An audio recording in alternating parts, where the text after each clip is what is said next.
নমস্কাৰ সাংবাদিক দাদা বাইদেউ বন্ধুসকল। আজি এক বিশেষ কাৰণত এই সংবাদমেল দিয়াৰ প্ৰয়োজন হৈছে।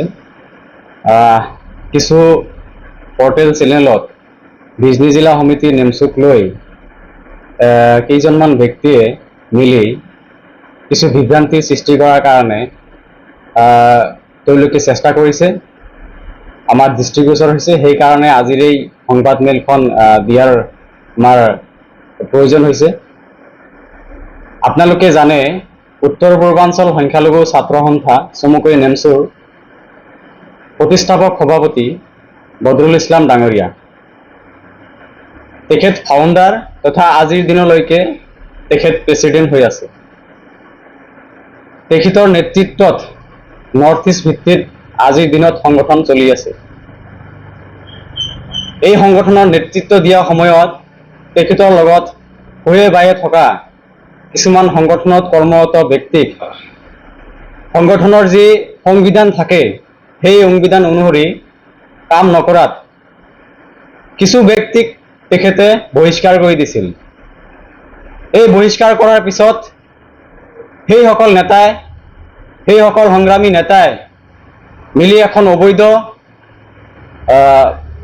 নেমচু গোট বনাই তেওঁলোকে আজি এনেধৰণে নেতৃত্ব দি আছে, জাতিক প্ৰতাৰণা কৰি আছে।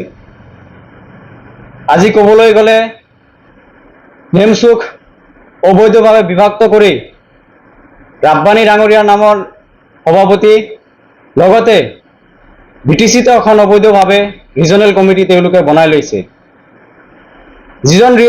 যিটো ৰিজনেল কমিটিৰ সভাপতিত্ব কৰি আছে হাফিজুল ইছলাম ডাঙৰীয়া। আপোনালোকে জানে, বিজনী জিলা সমিতিখন গঠন হোৱাৰ সময়ত আপোনালোকেও দেখিছে, বদৰুল ইছলাম ছাৰৰ নেতৃত্বত তেখেতৰ উপস্থিতিত বিজনী জিলা সমিতি নেমচু গঠন কৰা হৈছিল। প্ৰায় ১.৫-২ বছৰ সুন্দৰকৈ এই সংগঠনটো নেতৃত্ব দি আছিল, যিটো নেকি আমাৰ সন্মানীয় সভাপতি জহুৰুল ইছলাম ছাৰ ডাঙৰীয়াই নেতৃত্ব দিছিল।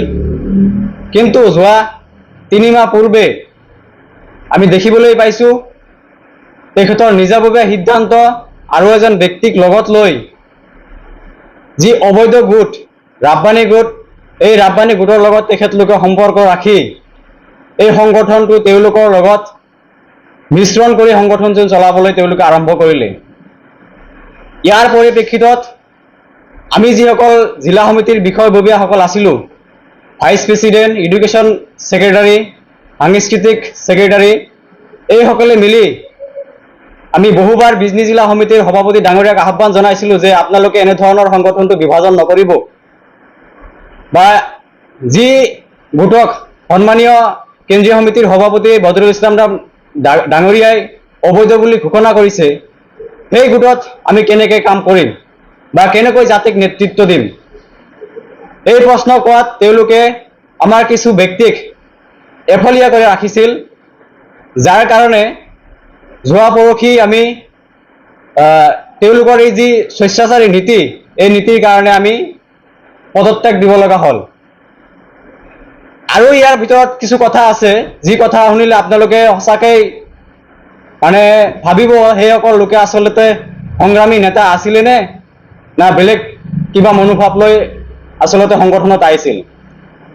মই নাম ধৰি ক'ব বিচৰা নাই, আপোনালোকে যিহেতু সাংবাদিক বন্ধু, আপোনালোকে দেখিছে, আপোনালোকে বিজনীত ঘূৰি ফুৰে। ৰাজনীতি যেতিয়া আহে, ৰাজনীতিৰ সময়ত, নিৰ্বাচনৰ সময়ত আচলতে জাতীয় নেতা কেনেধৰণৰ চিন্তাধাৰালৈ ঘূৰিব লাগে আপোনালোকে সকলোৱে জানে। এই বিষয়ে বেছিকৈ ক'ব বিচৰা নাই। আমি যেতিয়া এই ঘটনাৰ কাৰণে আমি পদত্যাগ দিলোঁ, সকলো জিলা বিষয়ববীয়াই প্ৰায় 90% বিষয়ববীয়াই আমি পদত্যাগ দি আহিলোঁ। অকল সেইটো ক'বলৈ গ'লে ২-এজন ব্যক্তিয়ে এই যিজন সভাপতি আজিৰ ডেটত প্ৰাক্তন হৈ BPF দলত যোগদান কৰিলে, তেখেতৰ নেতৃত্বত কিছু লোক পদত্যাগ নকৰিলে। পিছত আমাক সন্মানীয় সভাপতি ডাঙৰীয়াই বিজনী জিলা সমিতিৰ সভাপতিত্ব নিৰ্বাচন কৰি মোক কৰিমুদ্দিন আহমেদক সভাপতিত্ব নিৰ্বাচন কৰিলে। লগতে সাধাৰণ সম্পাদক হিচাপে মহিবুল ইছলাম ডাঙৰীয়াক দায়িত্বভাৰ দিলে। যিহেতু আমি পদত্যাগ কৰি আমাৰ যি সংগঠনৰ নিয়ম নীতি থাকে সম্পূৰ্ণ ফুলফিল কৰি আমি বিজনী জিলা সমিতিৰ সভাপতিত্ব দায়িত্ব লৈছোঁ। ইয়াৰ পিছত আজি আমি দেখিবলৈ পাইছোঁ যে কোন এই BTCৰ ৰিজনেল কমিটিৰ কোন হাবিযোৰ আমি চিনি নাপাওঁ, তেখেত আহি আমাৰ ইয়াত প্ৰেছ মিট দি কৈ আছে আমাক নাকি বহিষ্কাৰ কৰিব। বহিষ্কাৰ কৰা মিনিংটো কি? আমি যেতিয়া মানে সংগঠনটো থকাৰ সময়ত যদি আমি কিছু সংগঠনৰ বাহিৰত নিয়ম নীতিৰ বাহিৰত কিবা কৰোঁ তেতিয়াহে আমাক বহিষ্কাৰ কৰিব পাৰে। এতিয়া আপোনালোকে চাওক, এনেধৰণৰ কৰ্মকাণ্ড জ্ঞান নথকা মানুহে BTC ৰিজনেল কমিটি বনাই চলাই আছে, জাতিৰ নেতৃত্ব দি আছে আৰু আমাক কি কৈ আছে আমি সংগঠনৰ পিতৃক সম্পত্তি বুলি ভবাই কাম কৰি আছো। আপোনালোকেতো নিজেই প্ৰমাণিত।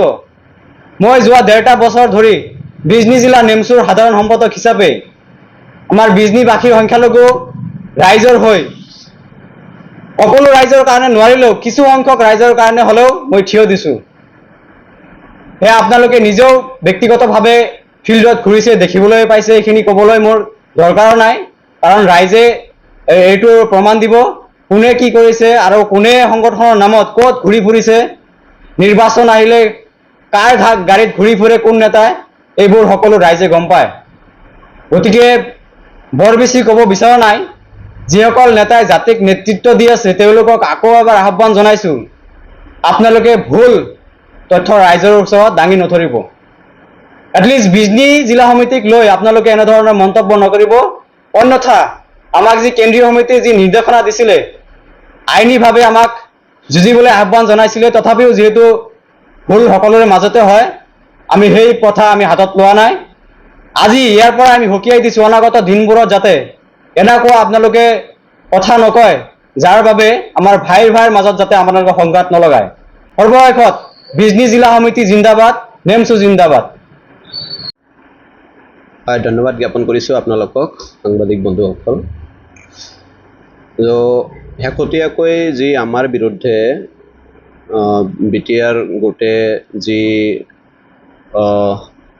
আমাৰ যি আমি প্ৰেছ বাইট দিছিলোঁ ইয়াৰ আগতে, সেইটো লৈ আমাক বহিষ্কাৰ কৰিলে। সেই পৰিপ্ৰেক্ষিতত মই দুই এষাৰ কথা ক'ব বিচাৰিছোঁ যে আমি কৰিমদাক ছাপোৰ্ট কৰিছোঁ, সভাপতিত্ব হোৱাৰ পিছত তেওঁক ছাপোৰ্ট কৰিছোঁ। সেইটোক তেওঁলোকে অবৈধ বুলি আখ্যা দিছে বা নীতি বহিৰ্ভূত বুলি আখ্যা দিছে। কেনেকৈ দিব পাৰে? কাৰণ কৰিমদাই সভাপতিত্বৰ ভাৰটো নিজে নিজে লোৱা নাই। এজন কেন্দ্ৰীয় সভাপতি বা আমাৰ যি নেমচুৰ প্ৰতিষ্ঠাপক সভাপতি আছে তেখেতে তেওঁক এই সভাপতিত্বৰ দায়িত্বভাৰ অৰ্পণ কৰিছে, আৰু সেই ক্ষেত্ৰত আমি তাক স্বীকাৰ কৰাটো আমাৰ ভুল হ'ব নোৱাৰে বা এইটো সংবিধান বিৰোধী বা নীতি বহিৰ্ভূত হ'ব নোৱাৰে। আৰু যি বদৰুল ছাৰে যি আমাৰ কৰিমদাক যেনেদৰে সভাপতিত্বৰ দায়িত্ব অৰ্পণ কৰিছে, এজন যোগ্য আৰু সঠিক ব্যক্তিক কৰিছে। কাৰণ কৰিমদাই যি নেমচুৰ কাৰণে কৰিছে, ৰাইজৰ মাজত যেনেকৈ তেওঁ আছিলে, ৰাইজক যেনেকৈ সহায় সহযোগিতা কৰিছে, এইটো আমি সকলোৱে জ্ঞাত। সিদিনা তেওঁ নিজৰ পইচাৰে নিজৰ গাড়ী লৈ আমাৰ দাৱাগুৰি মিলন বজাৰৰ এজন ছাত্ৰক কলেজত লৈ যাই কিনে এডমিশ্যন কৰাই দিলে। তাত যি হোষ্টেলত থকা খোৱাৰ বন্দোবস্ত আমাৰ কৰিমদাই কৰি দিলে। গতিকে এনে এজন ব্যক্তিক সভাপতিত্ব নিদি কাক দিম আমি? এইটো এটা প্ৰশ্ন হয়। গতিকে এইখিনিয়েই ক'ম। আৰু আমাক যি আমি নেমচুৰ মজিয়াত থাকি কিনে যি অবৈধ কাম কৰিছোঁ, তেখেতসকলে এটা কথা উত্থাপন কৰিছে, সেইটো কেতিয়াও গ্ৰহণযোগ্য হ'ব নোৱাৰে। কিয়নো আমি সদায় ৰাইজৰ লগতে আছিলোঁ আৰু নেমচুৰ ভাল গুণে গাইছিলোঁ, কেতিয়াও নীতি বহিৰ্ভূত কাম কৰা নাছিলোঁ। গতিকে তেনেকুৱা কথা বা তেনেকুৱা প্ৰশ্ন উঠাটো ভিত্তিহীন। গতিকে তেনেকুৱা কথা উঠিব নালাগে।